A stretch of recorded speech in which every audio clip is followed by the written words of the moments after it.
Pump it up, pump it up. Trae. Come on, come on. With Trae. Pump it up, pump it up.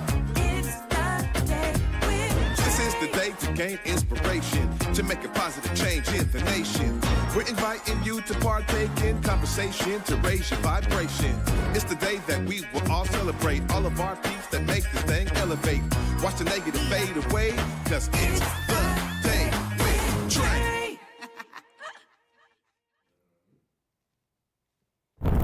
Grand Rising, everyone. Welcome to the Day with Trae. I'm your host, Trae Holiday. I get to welcome you to a terrific Tuesday as we are really gearing into this Black History Month. And I'm really excited for my guest in the building.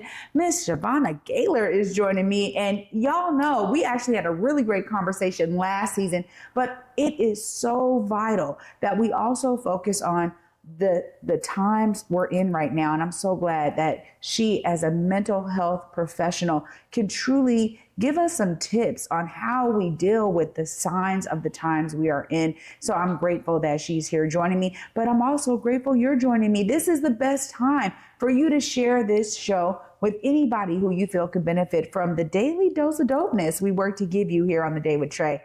And if you can't watch our TV show, you know we always got you covered. You can also listen to us anywhere you find your favorite podcast. Just search Converge Media Network and The Day with Trae. You'll find me on your favorite platforms.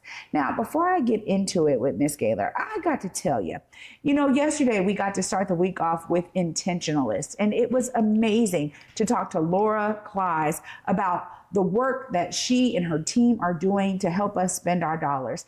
And I also get to uplift Hey Black Seattle, another amazing, collection of brilliance, where if you're looking to tap in specifically to Black entities and businesses, community groups, our girl Keisha Garrison also has you covered over there at Hey Black Seattle. I'm looking forward to having her later on this month because they are so busy bringing us a great opportunity to tap in with all of the folks that we're looking to tap in with. And, we talk about this at the Black Media Matter Studios. We are celebrating Black culture every single day of the year. But this History Month for us, Black History Month, always has a special time in our heart. And so I'm grateful that we have folks who are really being very specific about the works that they are uplifting, the individuals, the collectives, the organizations. And if you are looking to find more information about, hey, where do I tap in at? I'm new to Seattle. I'm trying to figure it out. Hey Black Seattle also has you covered. Well, as I kind of said here at the top of the show, we are dealing with a lot right now, and we have a lot kind of being thrown at us. So I'm really grateful that we're going to take some special time this week to really focus on opportunities for us to center ourselves mentally. Now, mental health is something that we know has been a topic here at Converge and on the Day with Trae, because we recognize that we have to do some work to dispel myths and really uplift so many great practitioners in the field who are there looking to bring lived experience with professional experience together to really service communities in particular ways. So up next, I got Chevonna Gaylor joining me, and I'm really excited that she's here to shed some light on how we stay grounded during this time. You definitely don't want to miss this. Stay tuned. You're watching The Day with Trae. Hey, you want some You coffee? ain't the same. You don't know what you're talking about. I know exactly what I'm talking about. Acts on Stage presents Detroit 67. This award-winning story chronicles a family having a house party while the city is on fire, and a country dancing to the new sound as it finds itself in the dust of one of the most explosive periods in American history. It seems like it's all coming together and falling apart. You talking that slick talk with me when I've been I'm not drinking? trying to cause you any All trouble. you've been this whole time is a bunch of trouble. What the hell you doing in Detroit? This Seattle debut runs November 14th through the 23rd at Acts on Stage Theater.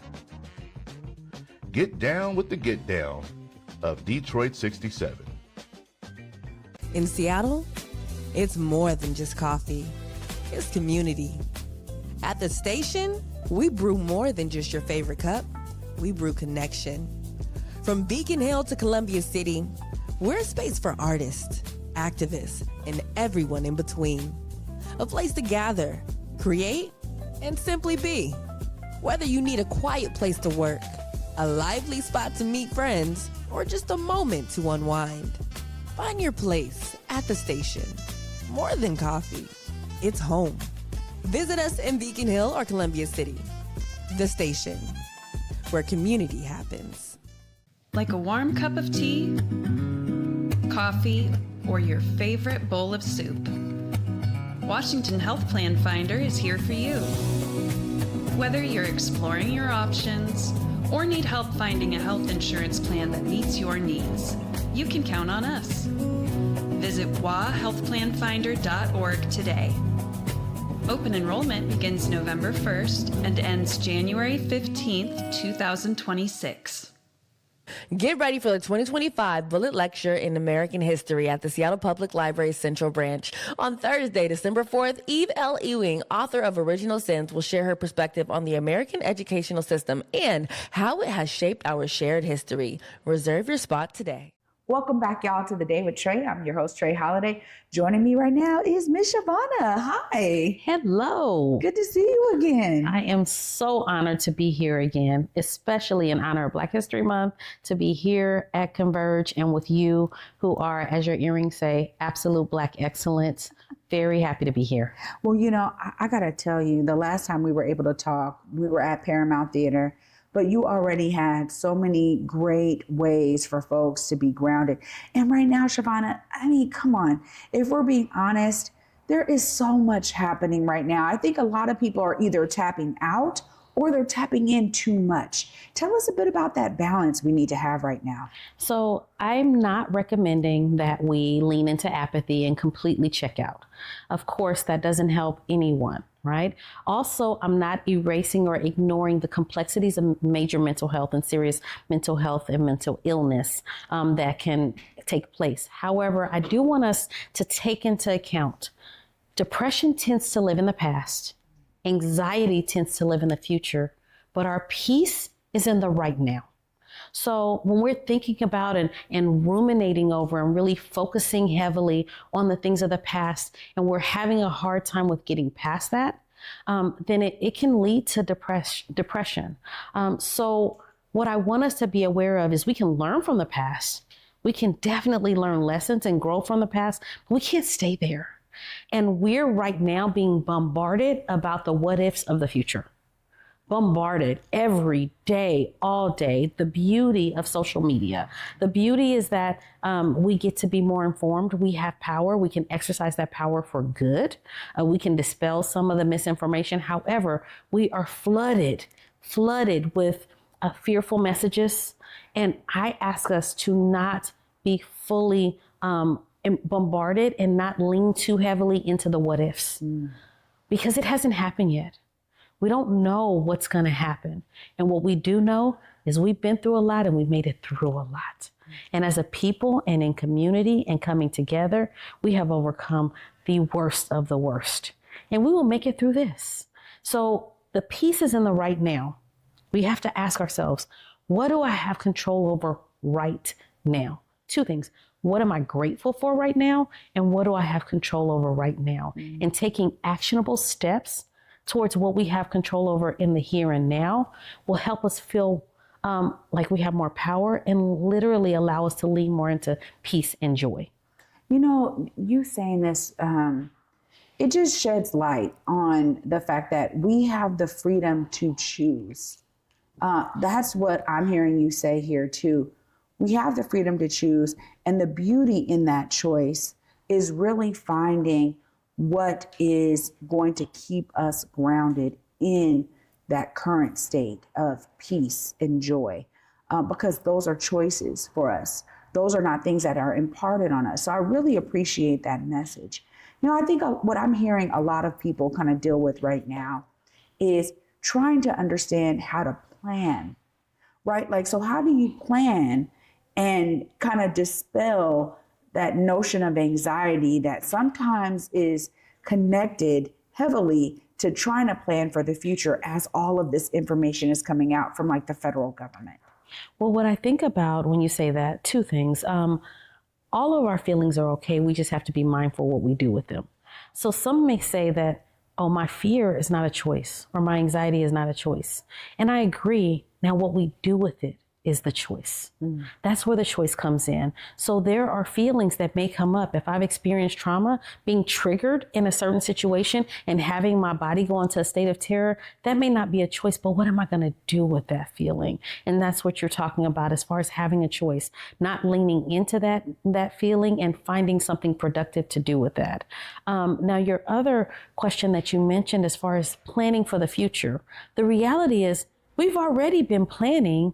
We can't erase those plans to build our solid foundation because we're in terror mode. So if your plan was already, we know those New Year's resolutions, I'm going to get physically healthy, I'm going to get financially healthy, I'm going to take care of my mind, body, and soul, I'm going to clear up my space. Those things are still necessary. So even if there's catastrophe, if we're strong in mind, body, and spirit, then we're better capable of handling all that comes. Don't lose the basics. Don't lose your foundation of what you need to take care of you, because if you're not well, then really you don't have the capacity to fight whatever has the potential to come. It's so true. My question, because I mean, this is just the what we're facing, isolation. I just want to hear from you about that, leap towards isolation. I think a lot of people end up experiencing that, especially when we're in a state of our society where we are getting these individual messages to our individual devices, right? And so like how I'm dealing with it is oftentimes on an individual level, but it can lead to isolation. And that's something that I think we also have to be really mindful of right now, right? Absolutely, because what we have is we tend to, because of fear, stop gathering, stop connecting, and stop exercising that joy. And we can't let fear win. We have to heal through each other. How have we overcome generation after generation in community? We need that. A perfect example is I have sister friends they're my love. And yesterday, we have been communicating, and they have been talking about how difficult not only the news and our world, but just everyday life. Being a woman, being a perimenopausal woman, and living in everyday life, bills and kids and spouses and all the things that life entails.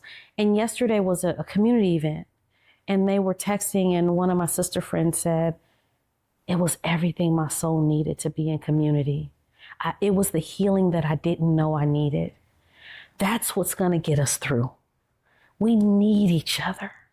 We need that love. We need that hug. We need that laugh. We need those dominoes. We need that food. We need each other. And we may need mental health services. We may need a professional, and that's okay too. That's okay too. Yeah. Tell us about that connection. When does somebody know, like, okay, now's the time I need to seek professional help? I mean, because that may be different and varied for, certain people. But what are some of those, high level pathways that you've experienced professionally where people have had to make that choice for themselves? So one example I give is, think about a car. All cars are different makes, models. All the dashboards are different, but they all have those lights, those blinking lights that let you know that something is wrong. Now, they might look a little different, but they all have those blinking lights. So we all are unique, divine individuals, but we all have some indicators in our life that may say, hey, something is off. I need that check engine light. So I want us to think, everyone kind of take a deep breath and think, what's my check engine light? Some of the common check engine indicators that we may need some mental health support or just layers of support could be eating changes in our diet. Either we're eating more or less to the point where we're noticing significant weight loss or weight gain. And so where it's problematic, where we're like, wow, why did I eat that whole cake? Or I notice I haven't eaten all day. So significant changes in our diet and eating habits, also significant changes in our sleep patterns. So if we find that we're in bed all day and just lethargic and having a hard time getting out, like, whoa, I can't believe I slept 14 hours, 2 nights in a row. What's going on? I don't usually sleep like this. Or I'm up all night and having a difficult time sleeping. So significant changes in eating and sleeping could be indicators, because our bodies keep score and our bodies will tell us when we're off. Another way is physical indicators like pain, those headaches, stomach aches, heavy tension in our shoulders, heavy tension in our back. Those can be indicators, especially if there's something that we're not used to dealing with, and we know that we don't have we've ruled out a medical condition. That can be our body telling us, we need you. We need you to take care of us. We're holding too much. And so in the Black community and in a lot of communities, we'll hear, well, what's the point of talking about it? Well, I don't want to talk about it. I'm used to it. We've been through, what's talking going to help? All those experiences and those situations, they come into our core. And we are human. Even though the world may treat us like we're superhuman, we're human. We hurt, we cry, we get sad, we get depressed, we need support. We are human. And we need to lean into that humanity and recognize that all of those hurts, all of that discouragement, all of that injustice goes into our psyche, and it's power in acknowledging. There's power in releasing, because it's too much for our bodies to contain. So if you can release it through exercise, you can release it through prayer, meditation, through deep breathing, you can release it through yoga, you can release it through therapy, you can release it absolutely in community and connection and music, but make sure you're intentional about finding a healthy way to release it. Wow. I mean, I'm so grateful for you to be here today. You know, what we recognized was it was important for us to breach this topic of mental health during Black History Month and truly uplift not only amazing practitioners like yourself, but also some of the things that we can be doing to truly check in with ourselves during this time as we are dealing with, you know, a lot of shifts that are coming down the pike. I was, going through some history with my son and recognizing that Black History Month has been acknowledged and celebrated by American presidents since 1976. So this is a huge shift when we talk about our president possibly not acknowledging Black History Month in 2025. And trying to get my 11-year-old to understand that. Because I'm like, you're young. And I go back to when I was 11. I had no idea what was really going on. I think there was, at the time, Bill Clinton was hit. They were like, he's almost like the first Black president. I remember people saying that in the community. And I was like, but he's not, though. I was so didn't understand it, right? Growing up and having my own purview now, trying to get my kids to understand it is something that's really important. And I think we don't talk enough about our children and the shifts that this may have on them. So giving us some of those tips was really helpful. And I'm so grateful. Of course, if people are trying to tap in with you, if they need your services, if they're trying to maybe figure out how are you dealing with community and tapping in, just look right there. Let them know how they connect with you. Well, everything healing related or Chevonna related, you can get on Chevonna.com. That's CHEVONNA.com. Also, to support us during this time, I've launched a Mindful Monday, just a quick 1-minute tip every Monday on my social media account. And you can find me through Chevonna LMFT. That's LMFT for Licensed Marriage and Family Therapist. And I give you some tips to make it through the week. So we're going to make it through this together. So Chevonna.com, and check out those Mindful Mondays, because I'm always giving you what we all need to make it through this time today and every day to heal. Wow. Ms. Chevonna, thank you so much for being here and ensuring that we are grounded as we embark on the beauty of Black History Month. Thank you so much. Thank you, Trae. Wow. Y'all, what a beautiful way for us to be mindful about how we're checking in with ourselves during this time. Of course, I'm going to wrap it all up right after this short break. Stay tuned. You're watching The Day with Trae. Hey friends, Victor Gordon here. You see the shots and you see the vibe. I gotta give a huge shout out to the man, the myth, the legend, Jordan Summers and Summers Media. Seriously, Jordan doesn't just take pictures, he captures the essence. Every time I step in front of that lens, I know it's gonna be a moment. If you're trying to get your right shots, the ones that truly stand out, hit him up and tell Jordan that Besa sent you. Son of a Nutcracker! Elf the Musical sparkles at Fifth Avenue Theater. Follow Buddy from the North Pole to New York City as he searches for his dad, who just might be on Santa's naughty list. With laughter, dazzling tap dancing, and plenty of holiday cheer, Elf the Musical is the perfect outing for your family. Don't miss the holiday spectacular, Elf the Musical at Fifth Avenue Theater, November 28th through December 28th. Get your tickets today at fifthavenue.org.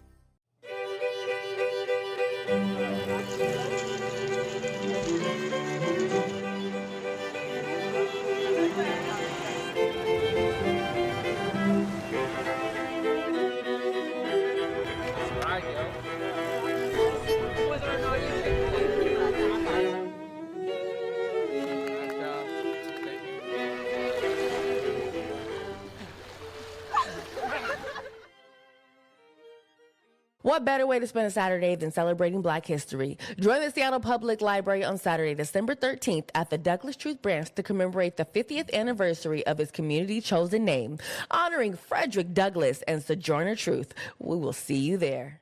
Welcome back, everyone, to the Day with Trae. I'm your host, Trae Holiday. What an amazing episode this was. Huge shout out to my guest, Miss Chevonna Gaylor. Of course, Mindful Mondays. This tip that she is giving y'all is going to be helpful to get your week started. And I am encouraging you to check in on yourself.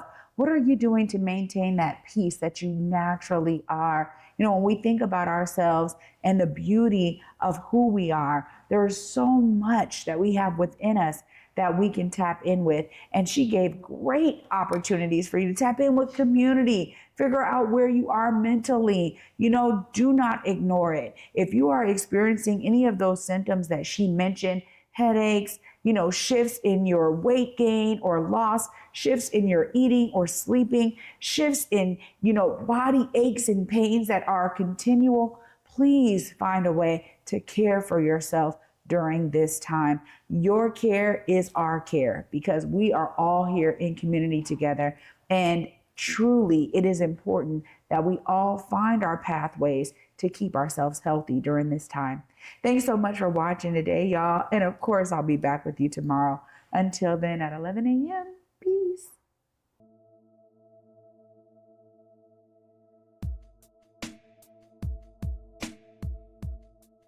Converge Media produces culturally relevant content for Black and urban audiences. Our coverage is raw, transparent, and objective, praised by community leaders, government officials, and residents. Support Converge Media today via Venmo, Cash App, or PayPal at Converge Media.